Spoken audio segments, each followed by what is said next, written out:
जी guys, अस्सलाम वालेकुम। कैसे हैं आप सब लोग। आज मैं आप लोगों के लिए एक नया ट्रेनिंग कोर्स स्टार्ट करने लगा हूं जो कि है एसक्यूएल फॉर बिगनर्स। इस कोर्स के अंदर मैं आपको एसक्यूएल और पीएल एसक्यूएल सिखाऊंगा, जिसमें मैं आपको बिल्कुल स्टार्ट से लेके चलूँगा। बेसिकली ये कोर्स उन लोगों के लिए जो बिल्कुल अपना ओरेकल की फील्ड के अंदर या एसक्यूएल के अंदर अपना कैरियर स्टार्ट करना चाहते हैं। तो चलिए फिर सबसे पहले मैं आपको थोड़ा सा बता दूँ कि जब आपने एसक्यूएल के ऊपर काम करना है तो एसक्यूएल के ऊपर काम करने के लिए आपको दो चीज़ों की ज़रूरत है। एक आपको चाहिए है डेटाबेस, एक आपको चाहिए है इंटीग्रेटेड डेवलपमेंट एनवायरनमेंट। अब जब हम डेटाबेस पे अगर देखें तो एसक्यूएल जो है ना बेसिकली एक स्टैंडर्ड लैंग्वेज है फॉर द डेटाबेसेस। आपने किसी भी किस्म की डेटाबेसेस के ऊपर काम करना है, आपने डेटाबेसेस के साथ कम्युनिकेट करना है, उसके लिए जो आपको स्टैंडर्ड लैंग्वेज चाहिए वो है SQL. SQL stand for structured query language. इसके अंदर जो है ना बेसिकली आप क्यूरी स्ट्रक्चर्ड क्यूरी लैंग्वेज में एक स्ट्रक्चर्ड लैंग्वेज है जो कि क्यूरी के लिए यूज होती है। ठीक है, अब मैं आपको डिटेल से आपको इसके बारे में समझाऊंगा, आपको एक्सप्लेन करूंगा। अब जब अगर आपने एसक्यूएल के ऊपर काम करना है तो आपको ये चीज़ समझनी सबसे पहले, it's standard language for the databases. आपने कोई भी डेटाबेस पे काम करना है तो आपने इसको यूज़ करना है। अब डेटाबेस कौन कौन सी आपके पास हो सकती है। हमारे पास मार्केट में ओरेकल की डेटाबेस है, हमारे पास मार्केट में एसक्यूएल सर्वर की डेटाबेस है, माइक्रोसॉफ्ट एक्सेस है, माई सिक्वल है और बहुत सारी डेटाबेसेस हैं। तो जब भी आपने किसी भी डेटाबेस के साथ कम्युनिकेट करना है, उसके ऊपर काम करना है, तो आपको यूज़ करनी है एसक्यूएल। ठीक है, इट मीन एक दफ़ा आप जब एसक्यूएल सीख लेंगे तो आपकी हर जगह पे यूज़ होगी। तो इस कोर्स के अंदर हम लोग क्या करेंगे, सबसे पहले ओरेकल की डेटाबेस को डाउनलोड करेंगे और उसको इंस्टॉल करेंगे। अब डाउनलोड करने से रिलेटेड मैंने आपको लिंक डिस्क्रिप्शन में दे दिया। आप डिस्क्रिप्शन में जाके लिंक पे क्लिक करेंगे और आप अपना ओरेकल की वेबसाइट के ऊपर अकाउंट क्रिएट करेंगे। अकाउंट क्रिएट करने के बाद आप ओरेकल की डेटाबेस डाउनलोड कर सकते हैं। अब ओरेकल की डेटाबेसेस आपके पास ओरेकल की जो डेटाबेसेस है उसमें ओरेकल की स्टैंडर्ड एडिशन भी हो सकती है, एंटरप्राइज एडिशन भी हो सकती है और ओरेकल की एक्सई एडिशन है, वो भी हम लोग यूज़ कर सकते हैं। बेसिकली एक्सई जो डेटाबेस है वो है लाइट डेटाबेस। तो उस लाइट डेटाबेस को यूज़ करके हम लोग क्या करेंगे, अपनी ओरेकल की इंस्टॉल करेंगे और अपनी एसक्यूएल एंड पीएल एसक्यूएल की प्रैक्टिस करेंगे। अच्छा, सबसे पहले तो आप एसक्यूएल को डाउनलोड कर लेंगे, ओरेकल को डाउनलोड कर लेंगे और आपने अब जब काम करना है डेटाबेसेस के साथ काम करने के लिए तो आपको चाहिए एक इंटीग्रेटेड डेवलपमेंट एनवायरनमेंट। तो इंटीग्रेटेड डेवलपमेंट एनवायरनमेंट हमारे पास ओरेकल की तरफ से जब डेटाबेस इंस्टॉल करेंगे तो एक इंटीग्रेटेड डेवलपमेंट एनवायरनमेंट आएगा जिसको कहते हैं एसक्यूएल प्लस। वो बाय डिफ़ॉल्ट इंस्टॉल हो जाएगा, उसको यूज़ करके आप सारी की सारी कमांड्स देंगे। लेकिन एसक्यूएल प्लस के ऊपर काम करना कंपैरेटिवली थोड़ा सा मुश्किल है, तो ओरेकल वालों ने आपके काम को आसान करने के लिए एक और टूल जो सा है वो दिया है जिसको कहते हैं एसक्यूएल डेवलपर। एसक्यूएल डेवलपर को यूज़ करके आप काम अपने एसक्यूएल का बहुत बेहतर और अच्छे तरीके से कर सकते हैं। तो मैं आपको एसक्यूएल प्लस के बारे में थोड़ा सा बताऊंगा, लेकिन हम सारा का सारा अपना काम किस चीज़ में करेंगे, एसक्यूएल डेवलपर में करेंगे। तो सबसे पहले हम ओरेकल को इंस्टॉल करेंगे, उसके बाद हम एसक्यूएल डेवलपर को इंस्टॉल करेंगे, तो फिर उसके बाद हम उसकी कनेक्टिविटी करके अपनी सारी की सारी कमांड्स हम एसक्यूएल डेवलपर में करेंगे।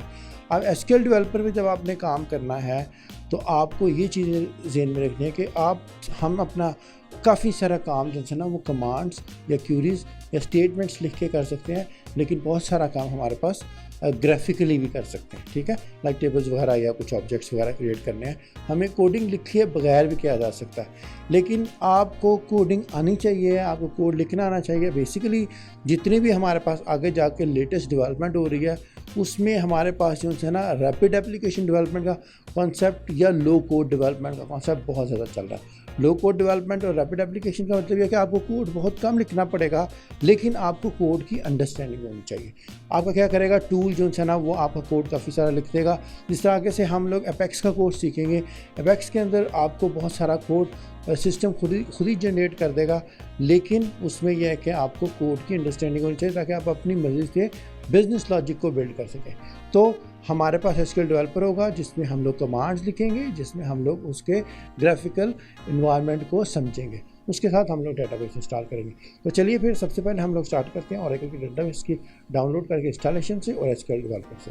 तो वीडियो स्टार्ट करने से पहले मैं आपको ये बता दूं कि अगर आपने मेरे चैनल को सब्सक्राइब नहीं किया तो मेरे चैनल को सब्सक्राइब कर दें और साथ में मौजूद घंटी का बटन ज़रूर दबा दीजिएगा ताकि हर आने वाली नई वीडियो के बारे में आपको बर वक्त नोटिफिकेशन मिल सके। मैं आप लोगों के लिए ओरेकल के बहुत सारे कोर्सेज उर्दू में और इंग्लिश में ला रहा हूँ। तो ये हमारा उर्दू का चैनल है, हमारे पास ओरेकल ट्रेनिंग्स के नाम से इंग्लिश का भी चैनल है। अगर आप इंग्लिश में कोई कोर्सेज़ करना चाह रहे हैं तो आप उसमें इंग्लिश के कोर्सेज भी कर सकते हैं। इसके बाद आपके पास हमारे पास डेवलपमेंट के और फंक्शनल के बहुत सारे कोर्सेज़ हैं। आप चैनल को सब्सक्राइब करें और हमारी वीडियोस को फॉलो करते रहें। इंशाल्लाह आपको स्टेप बाय स्टेप हम लोग तमाम के तमाम कोर्सेज़ के बारे में बहुत अच्छे तरीके से ब्रीफ करेंगे। चलिए फिर अब चलते हैं कंप्यूटर की तरफ। Thank you very much. Before starting training, let me introduce you myself. My name is Abaidur Rahman and I am working on Oracle technologies from last more than 20 years. I completed my Oracle developer certification in year 2000. I have given training more than 5,000 students around the world, and I have given training in more than 15 different training institutions, which includes Oracle University Dubai, Oracle University Saudi Arabia, and many different Oracle training institutions. I'm a very strong developer and I build custom application for more than 100 clients in Pakistan. I'm Oracle functional consultant and I did the Oracle e-business implementation for more than 50 companies in last 15 years. So I provide different types of services, which includes consultancy, implementation, as well as support. I'm Oracle. I do have a very strong Oracle Fusion application experience, as I am doing Oracle Fusion implementation from last 5 years. So I worked on more than 5 large projects on Oracle Fusion implementations. I'm a project manager. I do the project management for many projects. I run more than 10 large ERP implementation projects as a project manager. And I'm a very good solution architect, as I do have a strong hands-on working experience on Oracle technologies, which include DBA development as well as functional side. So any type of solution, if I need to design, I can understand and design any type of solution very easily, though it goes across different technologies or it goes across different modules or the different business area.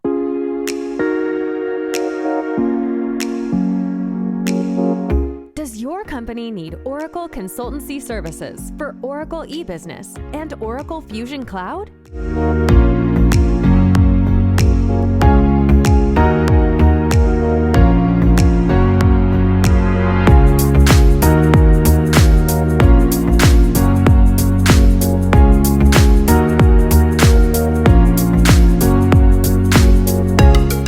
If yes, ICM Software House is a multinational ERP consultancy company dealing in end-to-end ERP solution implementations on Oracle technologies, including Oracle e-business and Oracle Fusion Cloud implementations, business intelligence, mobile application development, and integrations. We are a team of dedicated professionals providing on-site and offshore ERP consultancy services in the international market. ICM is helping clients digitally transform and streamline their business processes by integrating many departments using ERP solutions to have paperless environments, along with the best analytical solutions for decision makers through business intelligence, and by ensuring business data availability and approvals on mobile apps. ICM's head office is located in Pakistan, with branch offices in many countries around the world, including Saudi Arabia,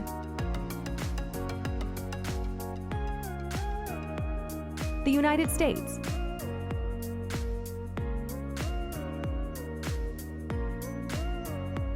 Canada, the United Kingdom, Australia,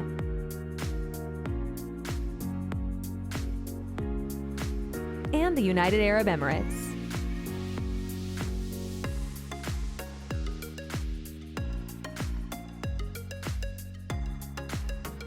ICM provides Oracle ERP services, including solution-driven implementation based on best practices, 24/7 on-site and offshore support, business intelligence solutions, including data warehousing, mobile application development for e-business and Fusion application, corporate trainings,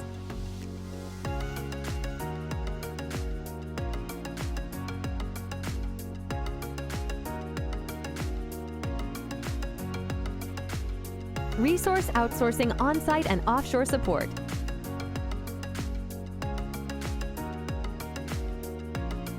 health checks, upgrading services, especially in Oracle.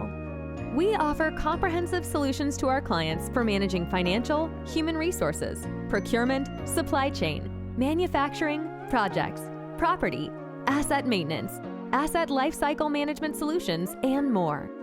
We have a great deal of experience in healthcare, telecom,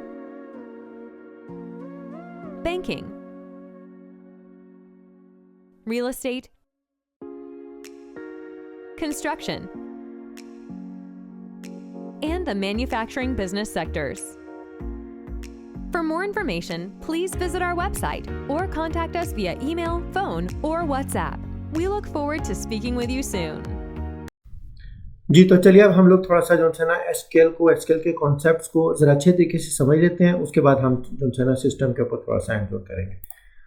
तो सबसे पहले ये है कि मैं आपको इस course के ऑब्जेक्टिव्स बता दूं कि अगर आप ये कोर्स कर लेंगे एसक्यूएल एंड पीएल एसक्यूएल का तो आपको क्या कुछ आ जाएगा। कोर्स ऑब्जेक्टिव्स के अंदर सबसे पहले ये है कि आपको ओरेकल की डेटाबेस 21G DB के ऊपर आपको काम आ जाएगा और उसके अलावा जो है आप एसक्यूएल डेवलपर इंस्टॉल कर लेंगे। ये दोनों चीज़ों की इंस्टॉलेशन के लिए मैंने सेपरेट वीडियो बनाई है और उसका लिंक मैंने डिस्क्रिप्शन में दे दिया और अगर आप ये आई बटन के ऊपर क्लिक करेंगे तो आप उधर से भी जो है जाके एसक्यूएल डेवलपर और ओरेकल की वीडियो देख सकते हैं जहाँ से आप उसको डाउनलोड करके इंस्टॉल कर सकते हैं। तो सबसे पहले आपने क्या करना है, अपने पास डेटाबेस को एसक्यूएल डेवलपर को इंस्टॉल कर लेना। आपके पास इन्वायरमेंट रेडी होना चाहिए ताकि आप बहुत अच्छे तरीके से उसके ऊपर प्रैक्टिस कर सकें। Practice makes a man perfect. जितनी ज़्यादा से ज़्यादा प्रैक्टिस करेंगे उतने ही ज़्यादा से ज़्यादा आपके कॉन्सेप्ट स्ट्रॉन्ग होंगे और आपको चीज़ों का अच्छे तरीके से पता चलेगा। तो ये आप समझ लें कि प्री रिक्विजिट स्टेप है जो आपको हर सूरत में करना है एसक्यूएल को या ओरेकल को सीखने से पहले। ठीक है, अब यह है कि जब आप ये कर लेंगे तो नेक्स्ट टॉपिक जो कि आज की वीडियो में मैं डिस्कस करूंगा वो है एसक्यूएल का इंट्रोडक्शन। इसके अंदर मैं आपको बताऊंगा कि एसक्यूएल क्या है, एसक्यूएल क्यों यूज़ होती है और उसका क्या बेनिफिट है। यह हमारा पहला टॉपिक होगा और उसके बाद जो हमारा नेक्स्ट टॉपिक होगा वो होगा एसक्यूएल की सब लैंग्वेजेस। एसक्यूएल की सब लैंग्वेजेस के अंदर से हम लोग 4 लैंग्वेजेस को आज डिस्कस करेंगे, जिसमें से एक है DDL डाटा डेफिनेशन लैंग्वेज में आपको बताऊंगा, DCL डाटा कंट्रोल लैंग्वेज में आपको बताऊंगा, DML data manipulation language and TCL transactional control language. इन सारी की सारी जो है ना कमांड्स लैंग्वेजेस को हम लोग देखेंगे, समझेंगे और उसके ऊपर हम लोग हैंड्स ऑन करके देखेंगे। मैं आपको काम भी करके दिखाऊंगा। हम लोग एसक्यूएल डेवलपर को यूज़ करेंगे। ठीक है, तो ये हमारे पास सबसे पहले नंबर पे ये होगा। उसके बाद जो नेक्स्ट लेक्चर है उसके अंदर हम लोग फंक्शन सीखेंगे। फंक्शंस के अंदर सिंगल रो फंक्शंस और ग्रुप फंक्शंस के ऊपर कैसे काम करना है वो मैं आपको नेक्स्ट लेक्चर में बताऊंगा। और जब आप ये सीख लेंगे सिंगल रो फंक्शन और ग्रुप फंक्शन, तो उससे अगला जो हमारा नेक्स्ट टॉपिक होगा वो होगा जॉइंट, सब क्यूरीज एंड सेट ऑपरेटर्स। इसके बाद जो नेक्स्ट होगा हम लोग देखेंगे कि ओरेकल की डाटाबेस में कौन से डिफरेंट टाइप्स ऑफ ऑब्जेक्ट्स होते हैं, उनके ऊपर हम लोगों ने कैसे काम करना है, like views, sequences, synonym, indexes and constraints. ये सारी की सारी चीज़ें सीखेंगे। जब ये सारी की सारी चीज़ें सीख लेंगे आपको ओरेकल एसक्यूएल का उसके बेसिक्स बहुत अच्छे तरीके से कॉन्सेप्ट बिल्ड हो जाएंगे। और जब आपको एसक्यूएल के कॉन्सेप्ट अच्छे तरीके से बिल्ड हो जाएंगे तो हमारा नेक्स्ट स्टेप होगा Oracle PL SQL.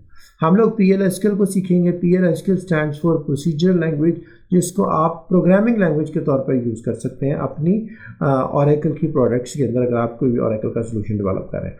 PL SQL के अंदर हम जो टॉपिक डिस्कस करेंगे वो ब्लॉक होगा, ब्लॉक के सेक्शंस होंगे, वेरिएबल डिस्कस करेंगे, कॉन्स्टेंट्स डिस्कस करेंगे, डीएमएल को कैसे यूज़ करना है पीएल एसक्यूएल के ब्लॉक में वो डिस्कस करेंगे, if conditions, loops, exceptions, cursors, procedures, functions, packages and triggers. इन सब के ऊपर हम लोग बहुत अच्छे तरीके से हैंड्स ऑन करेंगे। मैं आपको काम करके दिखाऊंगा, आपको समझाऊंगा। अगर आपको कोई भी क्वेश्चन है please feel free to ask. आप कोई भी क्वेश्चन है आप कमेंट्स में लिखें, आप ऐसे पूछें। मैं तमाम कमेंट्स के ऊपर तमाम लोगों को जो है ना वो बताता हूँ और ब्रीफ करता हूँ और गाइड करता हूँ। आपने बिल्कुल भी हेजिटेशन फील नहीं करनी है अगर आपको कोई भी क्वेश्चन है तो।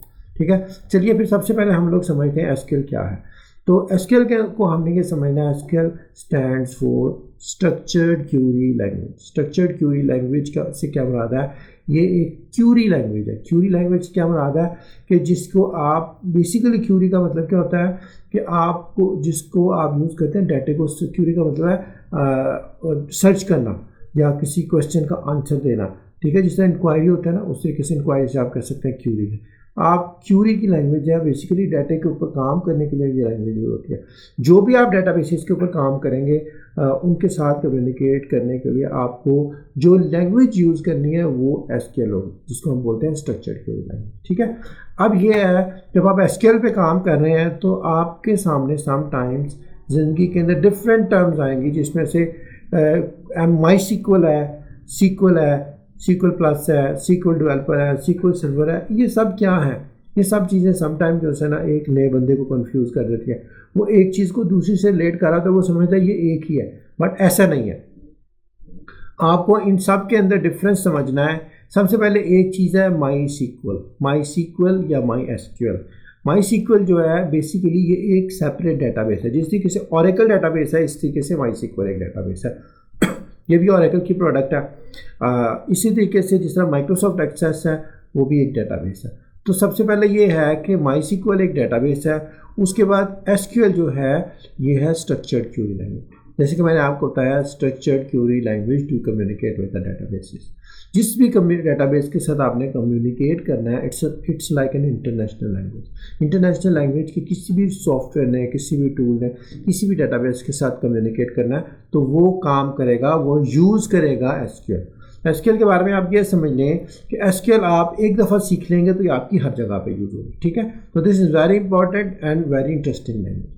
जब आप SQL को समझ जाएंगे तो SQL पे काम करने के लिए देखें, SQL के ऊपर काम करने के लिए आपको एक डेवलपमेंट इन्वायरमेंट चाहिए, जैसे कि मैं आपको पहले बता चुका हूँ, ठीक है। आपको एक डेवलपमेंट इन्वायरमेंट चाहिए जहाँ पे बैठ के आप SQL की कमांड लिखेंगे और आप डेटाबेस के साथ कनेक्ट कर सकते हैं। अब डेटाबेस MySQL भी हो सकती है, Oracle भी हो सकती है, SQL सर्वर भी हो सकती है। तो अब जैसे कि मैंने बताया MySQL डेटाबेस है, SQL जो है ना वो एक स्ट्रक्चर्ड क्यूरी लैंग्वेज है, SQL प्लस इन्वायरमेंट है, SQL डेवलपर इन्वायरमेंट है। और उसके बाद SQL server, Microsoft SQL server, ये एक डेटाबेस है जो कि माइक्रोसॉफ्ट की प्रोडक्ट है, ठीक है। तो इन सारी चीज़ों को, सारी टर्म्स को आपने अच्छे तरीके से समझना है ताकि जब आप आगे जाएं, काम करें तो आपको अच्छे तरीके से समझ आ रही हो, आप एक दूसरे को चीज़ों को मिक्स ना करें, ठीक है। अब ये है कि SQL के अंदर बहुत सारी डिफरेंट टाइप्स ऑफ कमांड्स हैं। तो कमांड्स को कैटेगराइज करने के लिए उन्होंने उसकी 4-5 सब कैटेगरीज बना दी हैं, जिसमें से मेजर 4 हैं। जिसमें से एक को कहते हैं DCL डाटा कंट्रोल लैंग्वेज, एक को कहते हैं DDL डाटा डेफिनेशन लैंग्वेज, एक को कहते हैं DML डाटा मैनिपुलेशन लैंग्वेज और एक को कहते हैं TCL ट्रांजैक्शनल कंट्रोल लैंग्वेज। अब ये आप समझ लें कि DCL जो है ना वो बेसिकली डेटाबेस की सिक्योरिटी को कंट्रोल करने के लिए यूज़ होती है।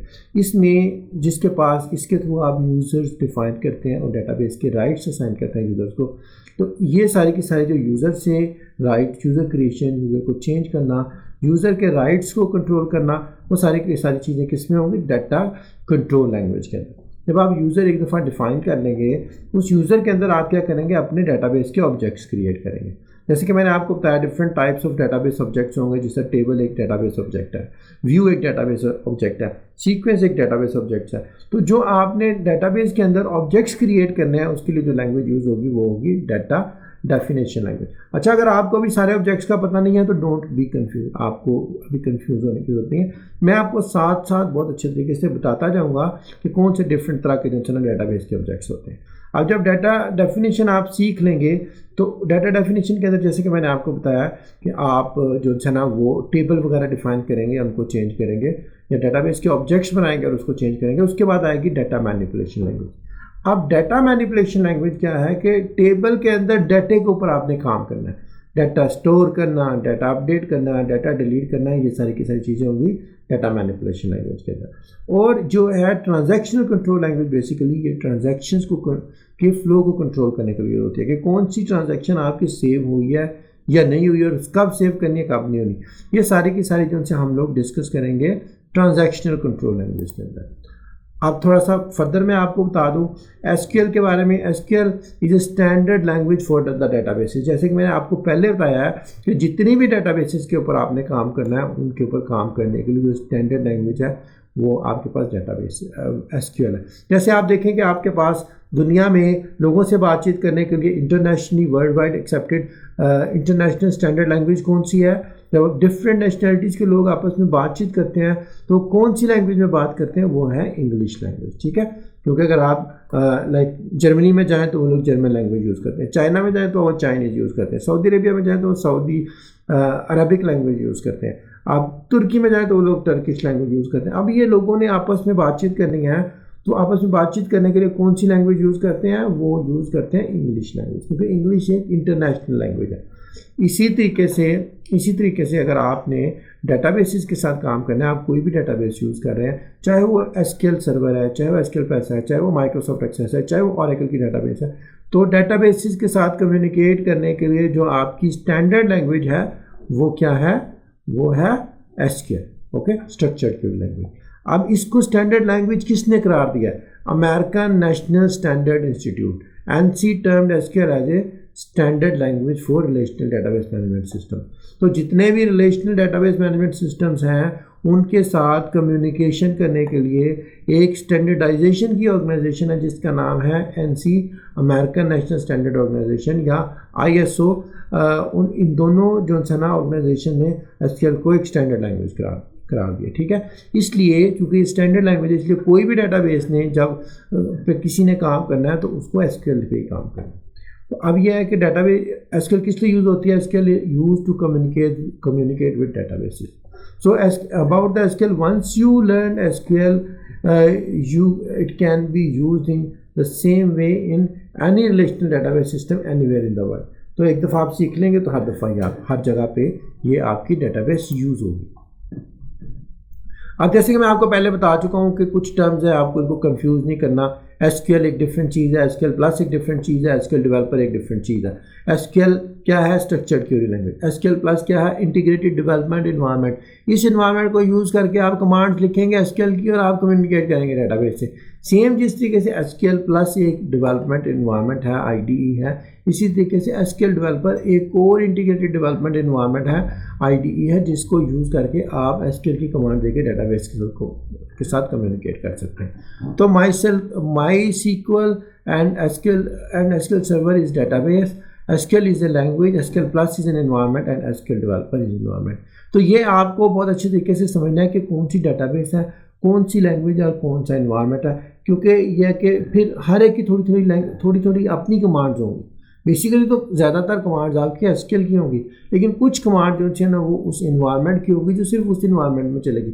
लाइक कुछ कमांड होंगी जो एसक्यूएल की होंगी, कुछ कमांड होंगी वो एसक्यूएल प्लस की होंगी। हो सकता है एसक्यूएल की प्लस की कमांड एसक्यूएल डेवलपर में ना चले, ठीक है। तो या कुछ कमांड एसक्यूएल डेवलपर की होंगी जो एसक्यूएल प्लस में ना चले, बट जो कोर बेसिक एसक्यूएल की लैंग्वेज है वो सारी जगहों पे चलेगी, ठीक है।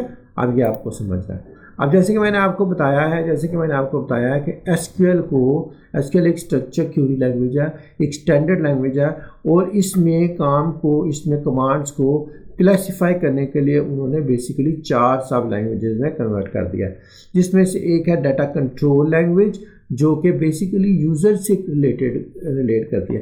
बिकॉज जब भी आप डेटाबेस पे काम करेंगे तो आप किसी ना किसी यूज़र से कनेक्ट करेंगे और यूज़र के अंदर काम करेंगे। अब जब आप यूज़र के अंदर काम करेंगे तो यूज़र के अंदर आप क्या करेंगे? डेटाबेस के ऑब्जेक्ट्स डिफाइन करेंगे। तो डेटाबेस के ऑब्जेक्ट्स को डिफाइन करना, उनको चेंज करना, टेबल डिफाइन करना, चेंज करना, वो किसके अंदर आएगा? टेबल का स्ट्रक्चर, वो आएगा डाटा डेफिनेशन लैंग्वेज के अंदर।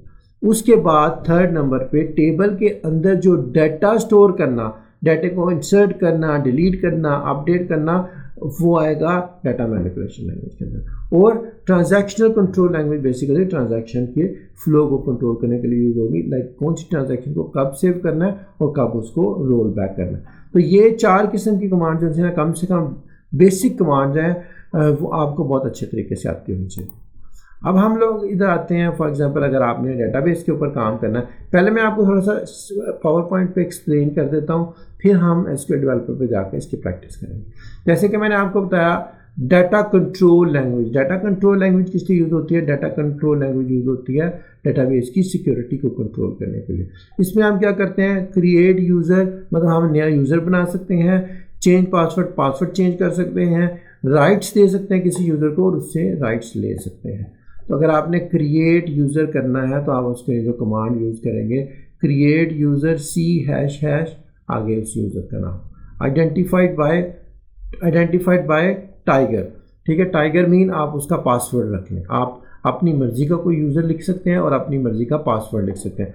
बट क्रिएट यूज़र एक स्टेटमेंट है जो कि रिजर्व वर्ड है, ये नहीं चेंज कर सकते आप, ठीक है। आप क्रिएट यूज़र की जगह पे क्रिएट XYZ नहीं लगा सकते, या क्रिएट आप कुछ और नहीं लगा सकते। ये जो क्रिएट की कमांड है ये सेम होगी। अगर आप क्रिएट में CRE को ख़त्म कर देंगे, CRATE कर देंगे तो फिर भी नहीं चलेगी, क्योंकि ये जो आपकी SQL की कमांड है, जो SQL के रिजर्व वर्ड्स हैं वो आप चेंज नहीं कर सकते, ठीक है। तो वो रिजर्व वर्ड SQL के ऐसे ही होंगे, क्रिएट यूज़र क्रिएट करने के लिए। उसके बाद जो यूज़र आप क्रिएट कर रहे हैं आपने उस यूज़र का नाम लिखना है, C# करके उस यूज़र का नाम लिखेंगे। उसके बाद आइडेंटिफाइड बाय लिखना है, जिसका मतलब ये है कि इसके आगे जो लिखा जाएगा वो पासवर्ड होगा। इसका मतलब यह है कि एक यूज़र क्रिएट करते हैं जिसका नाम अबैद है और उसका पासवर्ड टाइगर है, ठीक है। आप जब फर्स्ट ऑफ ऑल आप क्या करेंगे, यूज़र क्रिएट करेंगे, उसके बाद आप क्या करेंगे, उसका पासवर्ड चेंज कर सकते हैं। अगर आप किसी टाइम पे पासवर्ड चेंज करना चाह रहे हैं, उसके लिए कौन सी कमांड यूज़ होगी, अल्टर यूज़र का नाम लिखेंगे, आइडेंटिफाइड बाय नया पासवर्ड लिख देंगे तो उसका पासवर्ड चेंज हो जाएगा। अब अगर किसी यूज़र्स को कोई राइट्स असाइन करने हैं तो हमने ग्रांट DBA यूज़र का नाम लिखना है और उससे जो है ना उसको राइट्स असाइन हो जाएंगे। अगर हमने किसी यूज़र से कोई राइट्स लेने हैं तो रिवोक करके उस यूज़र का नाम लिखेंगे तो वो उससे राइट्स रिवोक हो जाएंगे। चलें अब थोड़ा सा हम लोग इसको इसी तरह इन्वायरमेंट में देख लेते हैं। जब आपने सिस्टम पे काम करना है तो उसके बाद जो है ना आप के पास क्या होगा जी, तो जब आप लोग SQL पे काम स्टार्ट करने लगेंगे तो सबसे पहले आपने SQL डेवलपर को खोलना है। जैसे कि मैंने आपको प्रीवियस जो है ना Oracle डेटाबेस और SQL डेवलपर की इंस्टॉलेशन की वीडियो में बताया, आप SQL डेवलपर को इंस्टॉल कर लेंगे और उसके बाद आप उसका शॉर्टकट जो है ना वो डेस्कटॉप के ऊपर बना सकते हैं। आप शॉर्टकट बना के इसके ऊपर जब डबल क्लिक करेंगे तो ये क्या करेगा, आपका SQL डेवलपर को खोल देगा, ठीक है। जब ये आपको SQL डेवलपर को खोल देगा तो आपके पास इस तरीके से जो है वो स्क्रीन आ जाएगी और ये वेलकम स्क्रीन आ जाएगी। सबसे पहला काम आपने क्या करना है, आपने डेटाबेस के साथ कनेक्शन बनाना है। आप इधर डेटाबेस कनेक्शंस पे जाके इस पे राइट क्लिक करके जो है ना अपना डेटाबेस कनेक्शन बना सकते हैं। डेटाबेस कनेक्शन बनाने से पहले थोड़ा सा हम जो है ना इसके इन्वायरमेंट को समझ लेते हैं, ठीक है। सबसे ऊपर हमारे पास जो है ना ये SQL डेवलपर के अंदर ये सबसे ऊपर इसके अंदर ये मेन्यू बार आ रही है, ठीक है। मेन्यू बार के अंदर ये टूल बार आ रही है, ठीक है। इस टूल बार के अंदर जो है ना ये कुछ बटन है, लाइक ये ऐड करने के लिए, ये ओपन करने के लिए, ये सेव करने के लिए, ठीक है। ये नेक्स्ट और प्रीवियस सेक्शंस परफॉर्म करने के लिए, ये सर्च करने के लिए, और ये जो है ना इधर आपको डेटाबेस के ऑब्जेक्ट सारे के सारे दिखाएगा, ठीक है। ये आप कह लेंगे आपका बेसिक नेविगेटर है और कुछ सर्टन टाइप्स ऑफ रिपोर्ट्स जो है ना वो आपकी इधर दिखाएगा। अब इधर हमारे पास एक वेलकम पेज आ रहा है, लेकिन जब हम लोग कोई कमांड लिखेंगे तो कोई एक्टिविटी करेंगे तो उसकी जो है ना SQL की वर्कशीट इधर खुल जाएगी और जिसके ऊपर हम लोग काम कर सकते हैं। ये मैं आपको करके दिखाता हूँ। सबसे पहले मैंने क्या करना है, मैंने डेटाबेस का कनेक्शन क्रिएट करना है। मैंने प्लस पे क्लिक किया। अब ये मेरे से पूछा कनेक्शन का नाम, मैं कोई भी नाम दे सकता हूँ। मैं उसका नाम दे सकता हूँ ABCX, तो मैं इसका नाम रखता हूँ सिस्टम, क्योंकि जब मैंने Oracle की डेटाबेस इंस्टॉल किया उसके अंदर एक यूज़र ऑलरेडी था सिस्टम का, तो मैंने इसका नाम रख दिया सिस्टम, सेम रख दिया। मैं डिफरेंट भी रख सकता हूँ। और यूज़र नेम क्या लिखना है, मैंने सिस्टम लिख दिया। जब मैं इंस्टॉल कर रहा था तो उसने सिस्टम के नाम से यूज़र क्रिएट कर दिया। सिस्टम का यूज़र बाय डिफ़ॉल्ट डेटाबेस के अंदर होता ही होता है। अब जब आप इंस्टॉल कर रहे थे Oracle की डेटाबेस तो उसने आपसे पासवर्ड पूछा था कि आपने पासवर्ड कौन सा रखना है, तो आपने इधर उसका वो पासवर्ड लिखना है। मैंने चूँकि जब इंस्टॉलेशन करते वक्त इसका पासवर्ड Oracle 1234 रखा था, मैंने वो Oracle 1234 रख दिया। अब यह है कि इधर आपने सर्वर का नाम लिखना है जिस सर्वर के ऊपर आपकी डेटाबेस पड़ी हुई है। अगर आपने इसी लैपटॉप के ऊपर या इसी कंप्यूटर के ऊपर Oracle की डेटाबेस इंस्टॉल की है तो आप उसका नाम दे दें, या आप लोकल होस्ट पे लिख सकते हैं। उसके बाद यह है किस पोर्ट पे आपकी डेटाबेस चल रही है। तो नॉर्मली बाय डिफ़ॉल्ट पोर्ट जो है ना 1521 होती है। अगर आपने पोर्ट की सेटिंग चेंज नहीं की और इसी कंप्यूटर पे पढ़ा तो आप इसको 1521 ही रहने दें। उसके बाद डेटाबेस का नाम क्या है, डेटाबेस का नाम XCB है। जब हमने Oracle XC इंस्टॉल की थी तो उसका नाम XC था। अगर आप कोई और डेटाबेस इंस्टॉल कर रहे हैं उसका कोई और सीड नेम हो सकता है, जो भी सीड नेम होगा वो आपने इधर लिखना है। जब आप इधर लिख देंगे तो आपने इसको करना है टेस्ट। जब आप इसको टेस्ट करेंगे तो आपको टेस्ट का इधर स्टेटस बता रहा है सक्सेस। जब ये सक्सेस हो गया तो मैं क्या करता हूँ, इसको कर देता हूँ कनेक्ट। अब जब मैं कनेक्ट करूँगा तो मेरे पास एक यूज़र से इधर ये कनेक्ट हो गया। सिस्टम के यूज़र से, ठीक है। अब मैंने क्या करना है, सिस्टम के यूज़र पे आया और ये मेरे पास आ रही है वर्कशीट, और ये आ रहा है मेरे पास क्यूरी बिल्डर। क्यूरी बिल्डर से मैं ग्राफिकली क्यूरी बिल्ड कर सकता हूँ और वर्कशीट में मैं अपनी कमांड्स लिख सकता हूँ। अब जैसे कि मैंने आपको बताया है इसके अंदर कि अगर मैंने कोई यूज़र क्रिएट करना है तो मुझे ये कमांड इधर से यूज़ करनी है। तो बेसिकली जो है ना, ये कमांड आप SQL प्लस में भी यूज़ कर सकते हैं सेम कमांड, और SQL डेवलपर में भी सेम कमांड यूज़ होगी। तो जो भी आपका इंटीग्रेटेड डेवलपमेंट इन्वायरमेंट होगा उसके अंदर कमांड आपकी सेम यूज़ होगी। तो मैं इसको इधर से कॉपी भी कर सकता हूँ और मैं इसको इधर लिख भी सकता हूँ, ठीक है। मैंने इसको कॉपी करके पेस्ट कर लिया। तो ये क्या करेगा, एक कमांड मैंने लिखी क्रिएट यूज़र, यूज़र का नाम, उसके बाद आइडेंटिफाइड बाय, और ये टाइप है, ठीक है, क्या नाम रखना है मैंने। अगर मैं इसको सारे को सिलेक्ट करके कंट्रोल एंटर करूँ तो ये कमांड चल जाएगी, या मैं इसके ऊपर क्लिक करूँ, ये बटन के ऊपर क्लिक करूँ तो ये मेरी स्टेटमेंट चल जाएगी। अब देखें ये स्टेटमेंट चली है तो कह रहा है कि यूज़र कॉन्फ्लिक्ट कर रहा है। आपको ये मैसेजेस को समझना बहुत ज़रूरी है, क्योंकि अगर आप इसके मैसेजेस को नहीं समझेंगे तो आप बहुत ज़्यादा परेशान और कंफ्यूज होंगे, क्योंकि फिर आपको पता नहीं चलेगा कि क्या हो रहा है, ठीक है।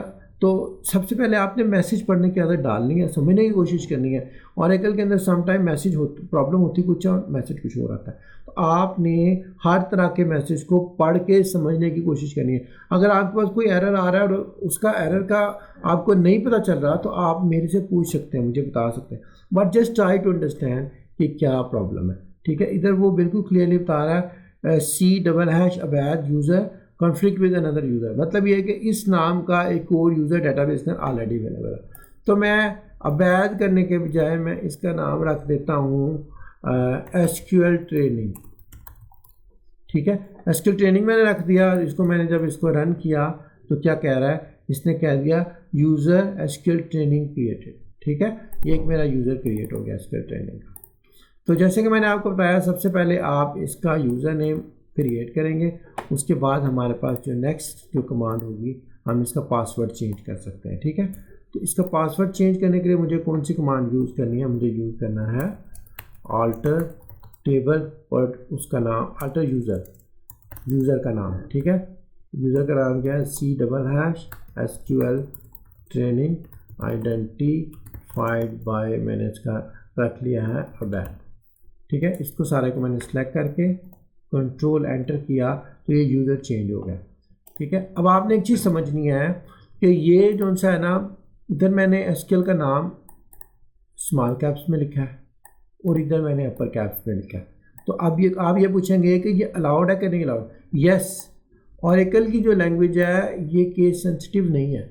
जैसे कि अगर आप जावा पे काम कर रहे हैं, जावा केस सेंसिटिव है, small mean small, capital mean capital.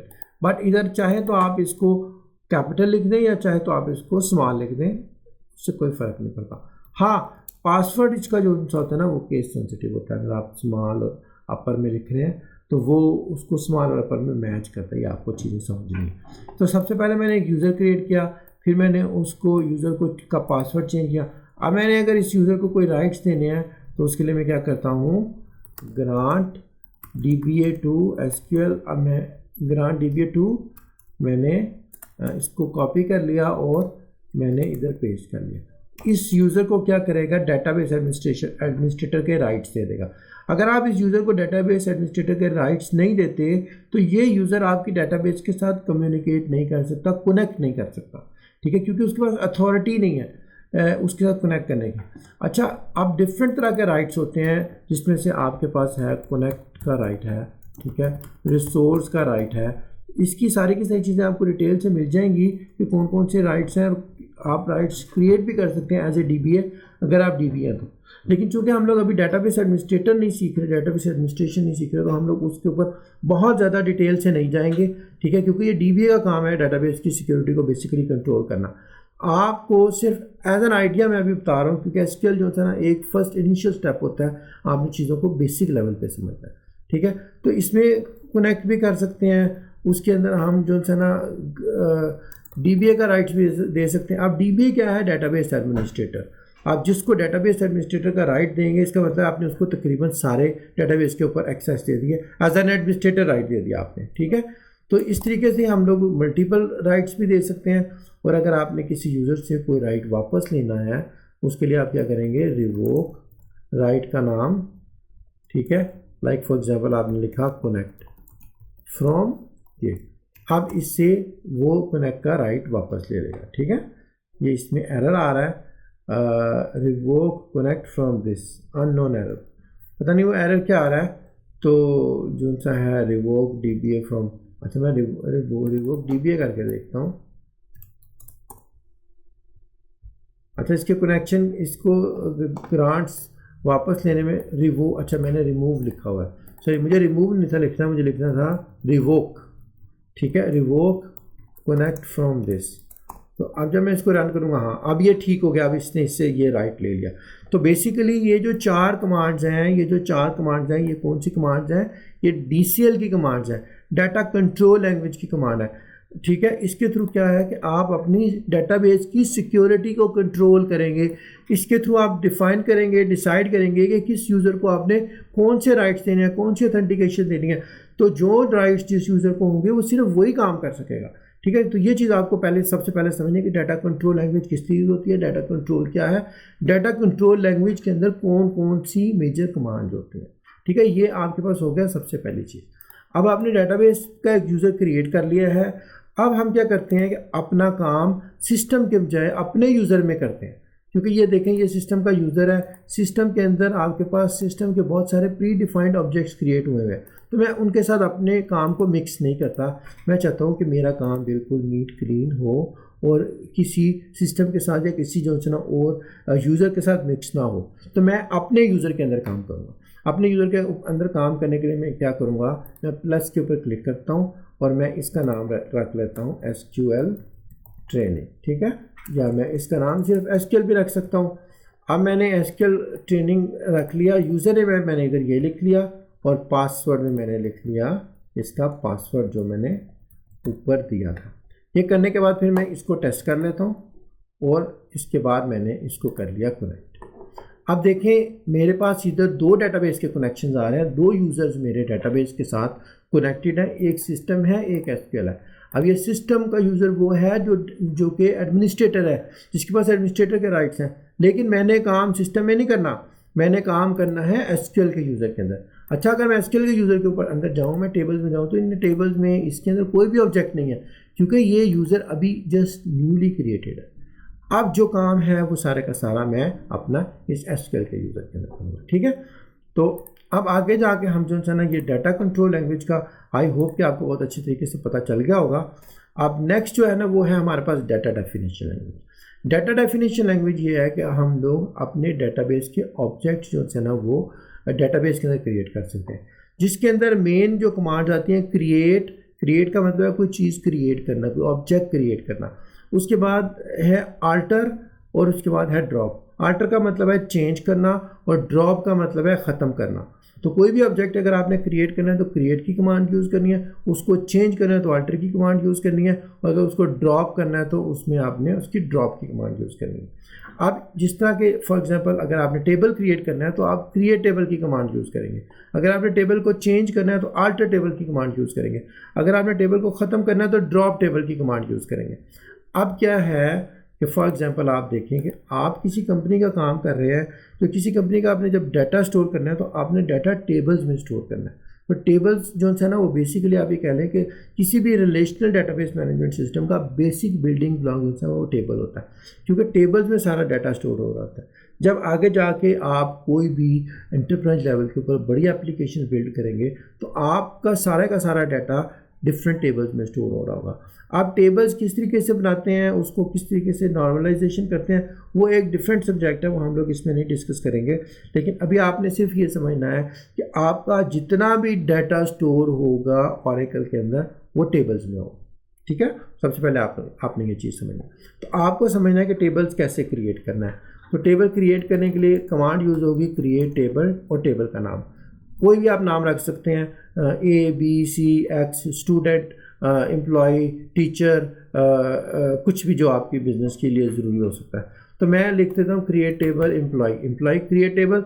एक ऑरेकल की जो SQL की रिजर्व वर्ड है, SQL की कमांड है, उसके बाद आपने टेबल का नाम लिखना है। टेबल का नाम लिखने के बाद आपने एक ओपनिंग पैरेंथेसिस लगानी है। इसका मतलब ये है कि इसके बाद से आपकी टेबल की डेफिनेशन स्टार्ट हो रही है। उसके बाद अगर आप एंड पे जाके इसको ब्रैकेट को क्लोज कर दें तो इस ब्रैकेट के अंदर क्या होगा, इस ब्रैकेट के अंदर सारी आपकी टेबल की डेफिनेशन होगी।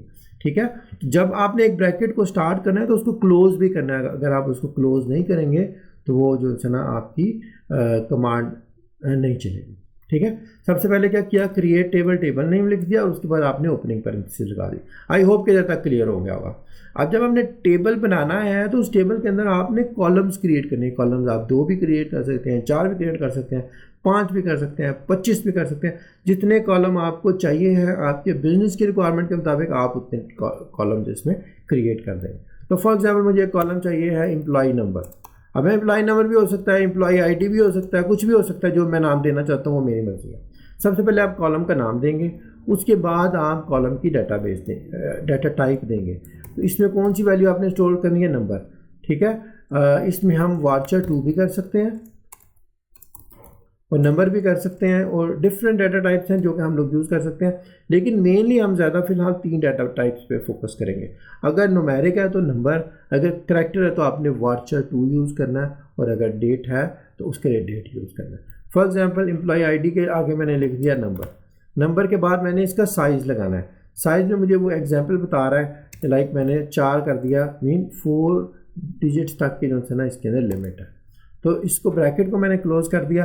अब इसका मतलब यह है मैंने एक कॉलम की डेफिनेशन कंप्लीट कर ली, उसके बाद मैंने दूसरा एक कॉमा लगा दिया। अब कॉमा लगाने के बाद मैंने लिखा है एम्प्लॉय नेम। ठीक है, इसको मैंने वाचर 2 रख के इसका भी इसी तरीके से मैंने साइज रख दिया। इसके बाद मैंने लिख दिया हायर डेट, इसको मैंने डेट लगा दिया। इसके बाद मैंने लगा दिया जी सैलरी। ठीक है, नंबर कर दिया और इसको भी मैंने कर दिया, ये इसका साइज कर दिया। अब ये देखें कि आपके पास जो एसक्यूएल की कमांड है ये आप सारी की सारी अपनी कमांड एक ही लाइन में भी लिख सकते हैं और आप अपनी आसानी के लिए उसको समझने के लिए उसको मल्टीपल लाइंस पे भी कन्वर्ट कर सकते हैं। फॉर एग्जांपल अगर आप इसको सारी को कमांड को रन करें तो ये भी टेबल क्रिएट कर देगा, और अगर आप इसके बजाय अपनी आसानी के लिए इसको थोड़ा सिंप्लीफाई कर दें, क्योंकि नॉर्मली क्या होता है जब आप टेबल क्रिएट करते हैं समटाइम टेबल बहुत बड़े होते हैं, उसमें 20-20, 25-25 कॉलम होते हैं, तो एक लाइन में लिखा हो तो वो समझ नहीं आती। अगर आप उसको सेपरेट लाइन में कर देंगे तो वो पढ़ना आसान होता है। अगर आप उस अपने आसानी से उसको पढ़ने के लिए उसको ज़्यादा लाइन में कन्वर्ट कर दें तो उसमें कोई प्रॉब्लम नहीं है। ये आपको चीज़ समझनी है। उसके बाद जब आप टेबल क्रिएट कर रहे हैं तो आप टेबल्स के कॉलम्स देंगे और कॉलम्स के दरमियान में आपको जब एक कॉलम ख़त्म हो जाएगा तो दूसरा कॉलम जब आपने लगाना है तो दरमियान में कॉमा लगाना है। ठीक है, तो ये पहला कॉलम है एम्प्लॉय आईडी का और दूसरा कॉलम है ई नेम का। इन दोनों के दरमियान में हमने ये लगा दिया कॉमा। अब ये देखिए जो लास्ट नंबर पे आएगा ना, जो लास्ट कॉलम होगा उसके आगे कॉमा नहीं लगाना क्योंकि वो लास्ट है। जब जो लास्ट होगा उसके अंदर कॉमा नहीं लगेगा। अब ये इस तरीके से आप सारा क्रिएट कर लेंगे। इस सारे को क्रिएट करके मैंने जब इसको एग्जीक्यूट किया तो इसने क्या किया, मेरा एक यूज़र क्रिएट कर दिया एम्प्लॉय के नाम से। अब मैं अगर इधर अपनी डेटाबेस में जाके देखूँ, टेबल्स में से जाके देखूँ, इधर मेरा यूज़र्स दिखाएगा लेकिन अभी नहीं दिखा रहा। अगर मैं ये रिफ़्रेश को क्लिक करूँ तो ये मेरा एम्प्लॉयज़ का टेबल आ गया। अब ये है कि आपके पास जो है ना इधर ग्राफिकल यूज़र इंटरफेस है। आप ग्राफिकल यूज़र इंटरफेस से भी चीज़ों को देख सकते हैं, बल्कि ना सिर्फ देख सकते हैं, आप अपना काम भी कर सकते हैं। हो सकता है कि आपको सारा कोड ये लिखने की ज़रूरत ही ना पड़े, वो ओरेकल एसक्यूएल डेवलपर आपके लिए खुद ही लिख दें। ठीक है, लेकिन सिर्फ आपको समझना ज़रूरी है, आपको आता होना चाहिए, ताकि अगर कोई कमांड्स में कोई एरर आ रहा है तो आप उसको समझ सकते हो और उसको आप हैंडल कर सकते हो। तो ये कमांड है टेबल को क्रिएट करने की। ठीक है, मैं एक और टेबल क्रिएट करके आपको दिखा देता हूँ। क्रिएट टेबल स्टूडेंट, उसके बाद मैंने लिखा जी RNO number, name varchar 200, fee number, class varchar 2, mobile number. अब ये देखें मैंने एक और टेबल क्रिएट कर दिया और इसको मैंने रन किया तो एक और टेबल क्रिएट हो गया। अब मैं अगर इधर आऊँ, इसको रिफ़्रेश करूँ, ये रिफ़्रेश का बटन है, एक और टेबल इधर आ गया। अब ये जो 2 टेबल हैं, ये 2 टेबल मैंने कमांड लिख के क्रिएट किए हैं। अब मैं कहता हूँ यार मैं कमांड लिख के बजाय आपको ग्राफिकली भी बता दूँ। आप देखें अगर आप एसक्यूएल प्लस में काम कर रहे हैं तो आपको ये सारी कमांड्स लिखनी पड़ती हैं आपके, और कमांड्स में भी आपको जो है ना आप इस तरीके से ओपनली अच्छे तरीके से चेंज नहीं कर सकते। ठीक है। लेकिन इधर आपके पास बहुत फ्लेक्सिबिलिटी है, आपको नीचे एरर दिखा रहा है, आपको डाटा भी इधर दिखा सकता है और आपको इधर ग्राफिकली सारे ऑब्जेक्ट्स भी दिखा रहा है। अब यह कि फॉर एग्जांपल मैंने कमांड्स के थ्रू तो क्रिएट कर दिया है, अब मैं ग्राफिकली अगर एक टेबल क्रिएट करना है तो वो कैसे करूँगा, मैं ये टेबल्स पे आऊँगा, इस पर राइट क्लिक करके न्यू टेबल पे क्लिक कर दूँगा। अच्छा, मैं टेबल न्यू भी कर सकता हूँ और मैं इंपोर्ट डाटा करके भी टेबल क्रिएट कर सकता हूँ अगर मैंने कहीं से डाटा को इंपोर्ट करना है किसी एक्सेल की शीट से या कहीं और से।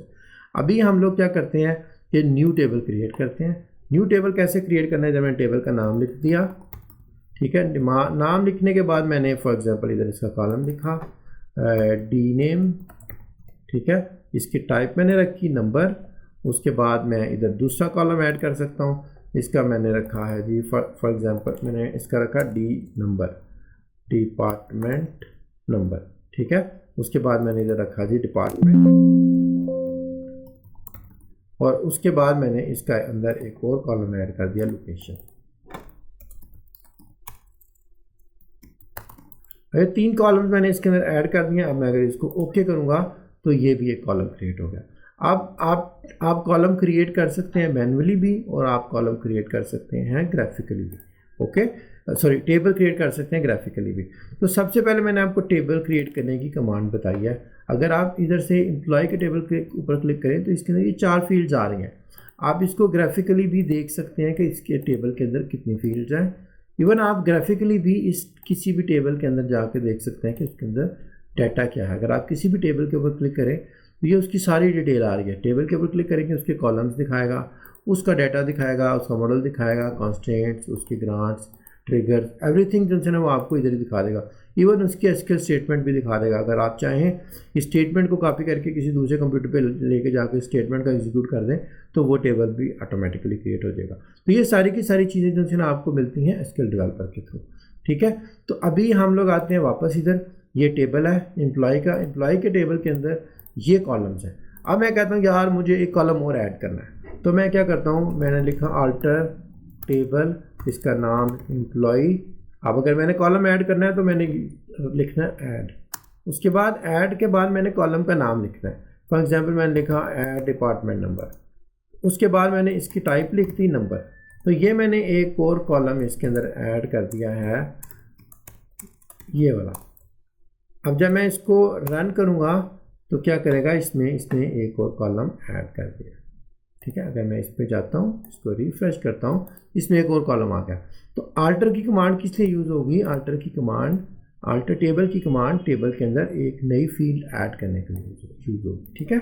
इसी तरीके से आप अल्टर से कोई फील्ड को फॉर एग्जांपल इस फील्ड का साइज़ जो है ना 200 है, कल को मुझे पता चला यार इसका साइज़ मुझे 200 नहीं चाहिए, मुझे 300 चाहिए, मैंने इसका साइज़ चेंज करना है, तो मैं उसके लिए कौन सी कमांड यूज़ करूँगा, अल्टर टेबल एम्प्लॉय मॉडिफाई, ठीक है। मॉडिफाई में जाके मैं लिख दूँगा एम्प्लॉय नेम वार्चर टू, मैंने लिख दिया 400, ठीक है। तो ये क्या करेगा, उसको चेंज कर देगा और अब उसका साइज़ उसने 400 कर दिया, ठीक है। इस तरीके से आप किसी टेबल को चेंज कर सकते हैं, ठीक है। सबसे पहले क्या है कि आप टेबल क्रिएट कर सकते हैं, उसके बाद आप टेबल को अंदर फील्ड ऐड कर सकते हैं। और फॉर एग्जांपल अगर आप इस पर आएँ, मैं इसके अंदर एक और फील्ड आपको ऐड करके दिखाता हूँ कि अगर मैंने क्या किया, अल्टर टेबल करके एम्प्लॉय ऐड मैंने कर दिया, इसके अंदर एक और फील्ड ऐड कर दी मैंने टेस्ट, और इसको मैंने जब रन किया इसके अंदर एक और फील्ड आ गई। अब अगर मैं इधर से जाकर देखूँ तो इसमें एक और फील्ड आ गई है, और मैं कहता हूँ यार ये तो गलती हो गई है, ये मैंने क्या कर दिया, फील्ड क्यों एंटर कर दी, तो नो प्रॉब्लम, इस फील्ड को डिलीट कर देता हूँ। अल्टर टेबल, टेबल का नाम, उसके बाद मैं लिखूँगा ड्रॉप कॉलम और कॉलम का नाम, ठीक है। ये जब मैं लिख के इस कमांड को रन करूँगा तो वो एक कॉलम उसमें से ख़त्म कर देगा। फॉर एग्जांपल मैं क्या करता हूँ, इस पे से जाके मैं कर देता हूँ रिफ़्रेश। अगर मैंने रिफ़्रेश किया उसमें से वो कॉलम ख़त्म हो गया, ठीक है। ये कॉलम ख़त्म हो गया इसके अंदर से।